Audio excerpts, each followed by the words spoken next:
मैंने हमारा पुश्तैनी घर पहली बार देखा है और मैं इतनी ज़्यादा शौक हो गई कि क्या बताऊं। जब आप लोग भी देखेंगे तो आप भी काफ़ी हैरान हो जाएंगे। सड़क तुम अब आई हो गाँव, जब सारा गांव शहर जा चुका। ये कहानी सिर्फ उत्तराखंड के गांव की ही नहीं, बल्कि देश के कई गांव की है। गांव तक विकास नहीं पहुंचा तो लोग गांव छोड़कर शहर की तरफ चले गए और गांव के गांव खाली हो गए। यकीन नहीं आ रहा तो अखबार में छपी ये खबरें देखिए।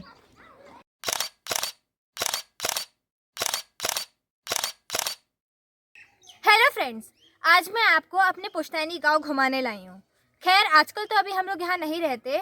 जहाँ पर हम लोग रहते हैं जो कि है जाजर देवल, वहाँ के तो मैं 2-3 वीडियो बना चुकी हूँ। और आप में से कई लोग कहते हैं कि तुम्हारे गांव में तो बिल्कुल हरियाली नहीं है। तो अब मैं आपको अपने उस गांव में लेकर आई हूँ जहाँ पर मेरे पापा बचपन में रहा करते थे। और ज़रा आप देखिए यहाँ पर कितनी ज़्यादा हरियाली है। चिड़ियों के चहचहाने की आवाज़ भी सुनाई दे रही होगी। हर जगह इतनी ज़्यादा हरियाली और सूरज की वजह से पेड़ इतने सुंदर लग रहे हैं।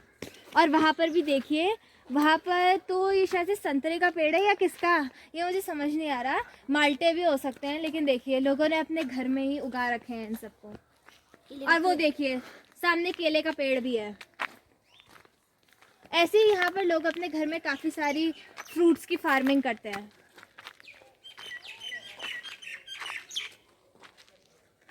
और इसी हरियाली के पीछे हमारा घर है जहाँ अभी मैं आपको लेकर चलूँगी। गांव के आसपास का इलाका तो मैं आपको दिखा चुकी। अब मैं आपको अपना पुश्तैनी घर दिखाती हूँ। मैंने हमारा पुश्तैनी घर पहली बार देखा है और मैं इतनी ज़्यादा शौक हो गई कि क्या बताऊं। जब आप लोग भी देखेंगे तो आप भी काफ़ी हैरान हो जाएंगे। ये देखिए, ये हमारे घर का टॉप एंगल है। ज़रा देखिए, मतलब मैं तो ये सोच रही हूँ कि इस घर में इतने सारे लोग रह कैसे लेते होंगे, क्योंकि पहले मेरे परदादा परदादी और मेरे बूबू 5 भाई बहन थे, वो लोग रहे। उसके बाद फिर आमा बूबू पापा और ताऊजी लोग भी रहे। पता नहीं कैसे रहे होंगे। और अभी तो देखिए ये तो पूरा खंडर हो गया है और अंदर पूरा जंगल बन चुका है। वही अब मैं आपको थोड़ा और करीब से अपने घर का हाल दिखाती हूँ और साथ ही ये भी बताऊंगी कि इस घर में कितने कमरे थे और उनको क्या कहते थे। मैंने आप लोगों को ऊपर छत से यहाँ का टॉप व्यू दिखाया था। उसके बाद हम लोगों ने सोचा कि हम लोग यहाँ भी आ जाते हैं। तो ये देखिए यहाँ पर ये सीढ़ी लगी हुई है, उससे हम तीनों ऊपर चढ़ के आए।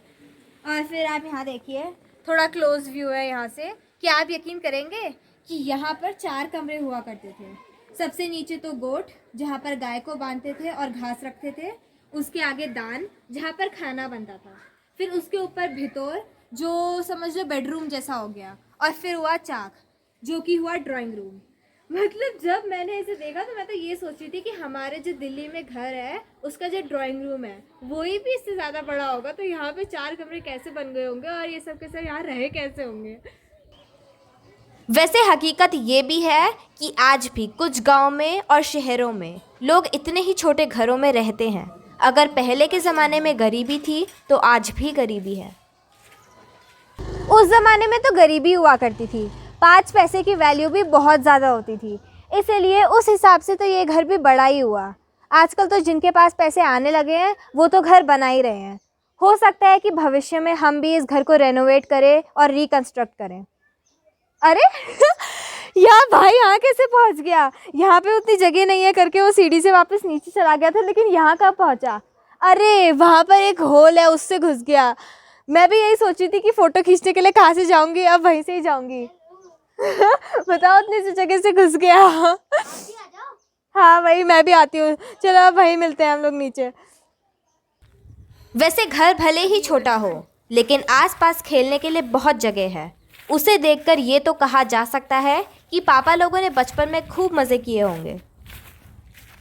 जब हम लोग यहाँ पर आए थे तब पापा ने हमें हमारे पुश्तैनी घर के बारे में बताया नहीं था। मुझे तो लगा था कि काफ़ी अच्छा होगा करके, लेकिन जब मैं यहाँ पर आई तो वो काफ़ी शॉकिंग था।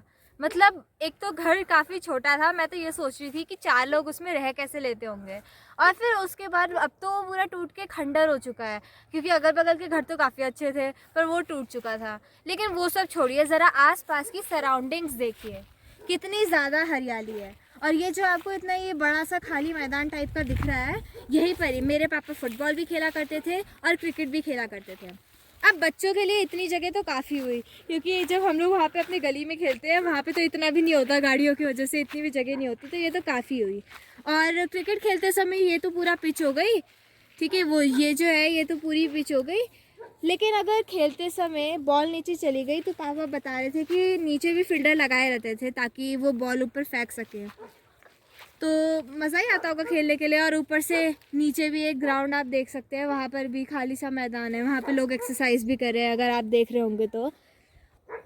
उसके बाद ये अशुरचूला का डाँड़ा, मैंने बताया था कि पापा बचपन में यहाँ से घास भी लाया करते थे और लकड़ी भी तोड़ के लाते थे।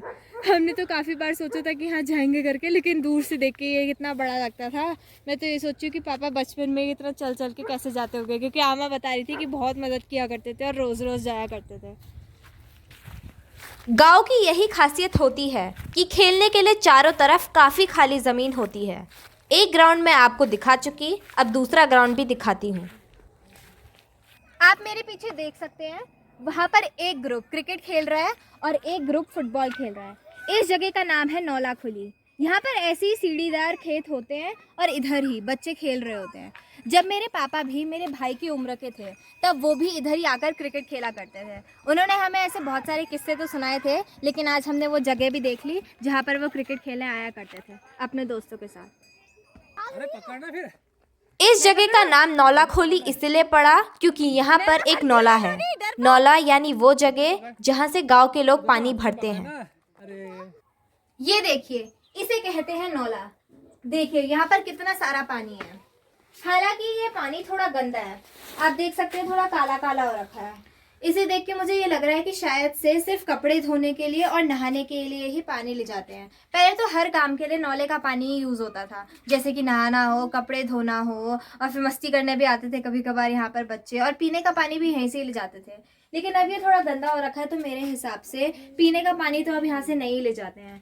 वैसे भी आजकल हर एक गाँव में कम से कम नल तो आ ही गया है, तो पीने का पानी तो सब वहीं से ही पीते हैं।